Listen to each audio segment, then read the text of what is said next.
चलो चलिए।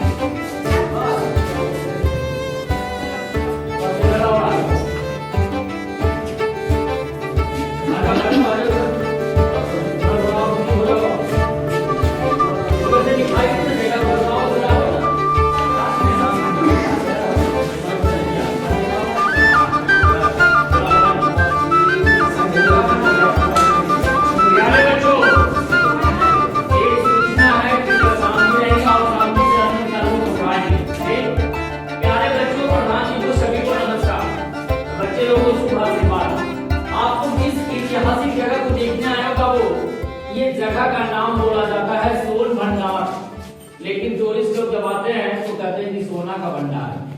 तो सोन का शुद्ध हिंदी होता है बाबू सुरंग गुफा। तो जहां से आपका गर्म पानी कुंड का जो झरना बह रहा है उसी की जस्ट बगल से 565 सीढ़ी चढ़कर जब ऊपर जाएंगे तो एक वैभागिरी पर्वत है। उसी वैभागिरी पर्वत के जस्ट बगल में सप्तर्णी गुफा और बिपली गुफा है।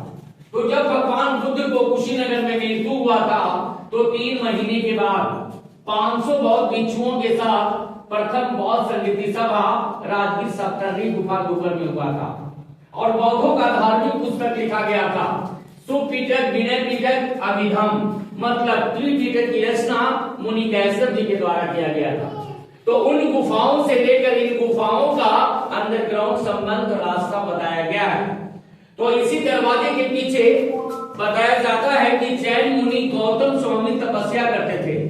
तो राजा बिंबिसार का बेटा अजातशत्रु पैसे के लालच में राजगद्दी के कारण अपना पिता को झूले वाली कारागार में बंदी बनाकर तड़पा कर मार डाले थे। उनकी धर्मपत्नी रानी कौशल्या ने गुस्से में आकर सारी धन संपत्ति जो भी था इसी गुफा के प्रांगण में जैन मुनि गौतम स्वामी को दान देने के लिए आए थे। लेकिन वो तो तपस्या साधु थे, साधना कर रहे थे, उनको धन का जरूरत नहीं था। वो अपने तपस्या के बल पे पत्थरों की चट्टानों से दरवाजा को ब्लॉक कर दिया गया। तो जब अंग्रेज का शासन आया बाबू का जाना जानकर तो सामने वाली जंगला से तोप लगाकर तोड़ना चाहा, लेकिन टूटा नहीं, दीवार पर काला दाग होकर रह गया। उसी समय भारत का प्रथम वैज्ञानिक डॉक्टर जगदीश चंद्र बसु ने जो कलकत्ता का साइंटिस्ट थे गर्म पानी झरना को टेस्ट लिया तो ऐसा अनुमान हुआ कि इस पहाड़ के भीतर में काफी विस्फोटक पदार्थ है, जैसे लोहा, गंधक, आयरन, सल्फर की मात्रा है।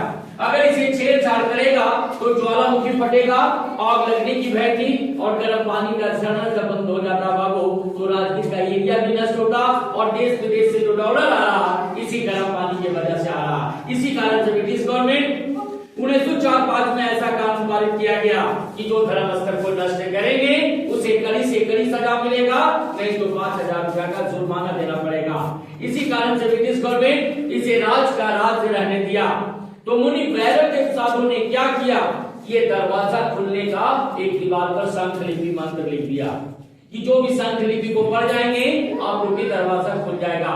लेकिन प्रभु का देन उस मंत्र के साथ क्या हुआ, जो नालंदा के द्वितीय विश्वविद्यालय में 3 बड़ी लाइब्रेरी थी, रत्न सागर, रत्न रंजन, रत्न लखी, उसे 1199 में जब बख्तियार खिलजी का आक्रमण होने लगा उसी आक्रमण में सारी लाइब्रेरी में आग का चिंगारी फेंक दिया गया।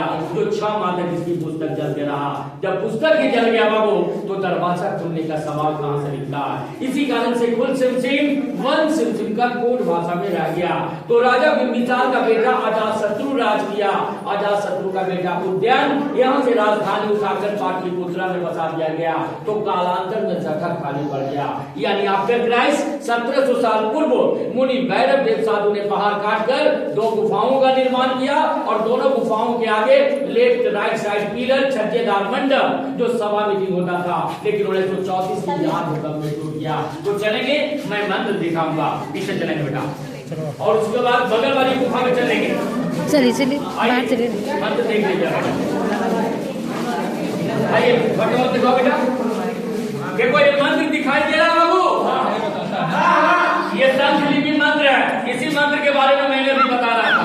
तो इसकी बगल वाली गुफा में चलेंगे शांति से, आराम से।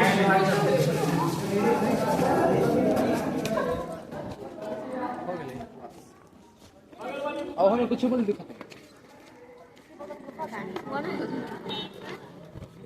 बगल में भी उसी खड़ा हो जाएगा दीवार सट के।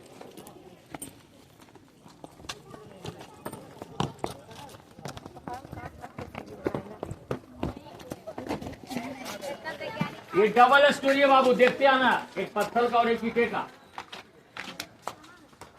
चलिए ऐसे आ जाओ बाबू आप लोग, इधर आ जाओ, थोड़ा छोटा आगे पीछे हो जाना। चलो सट जाओ दीवार, दीवार में सटो।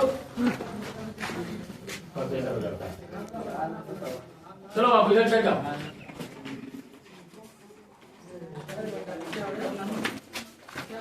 चलिए आइए, चलिए सटिए, सटो बाबू, थोड़ा सटो ना, थोड़ा थोड़ा। चलिए सटिए, सटिए बाबू, इधर दीवार से इधर चलो।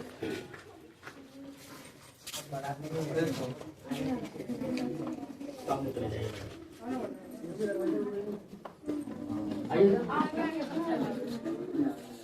आजा बाबू, हम लोग कोई हैं?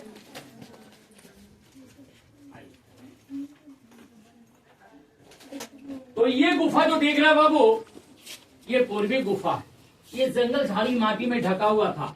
तो नालंदा का 2 विद्यार्थी थे, फायान वॉइसन साहब जब भारत भ्रमण करने लगे उनकी डायरी की रिपोर्ट पर, इसकी खुदाई 1905 में किया गया। तो ये डबल गुफा मिला, एक पत्थर का और एक ईंटे का। लेकिन 1934 की बिहार भूकंप में टूट गया।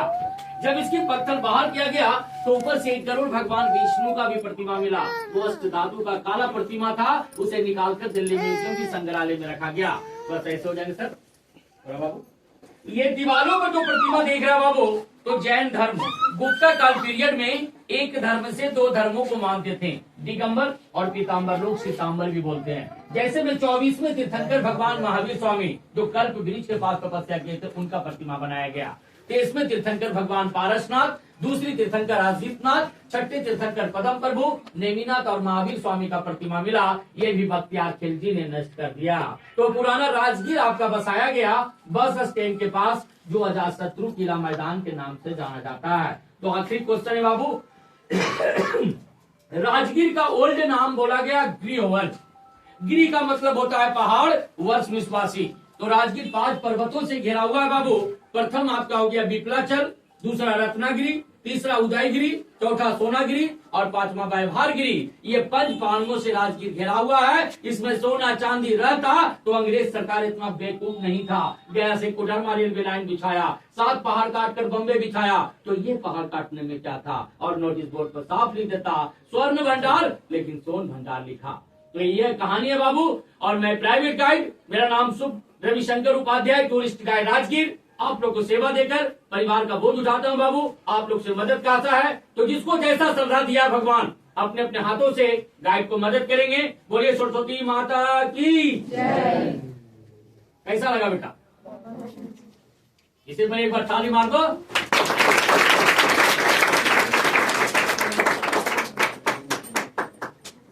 मदद करते जाना बेटा, जिसको जैसा श्रद्धा दिया है भगवान, कमी नहीं होगा बेटा। मैं आशीर्वाद जरूर करेंगे कि फर्स्ट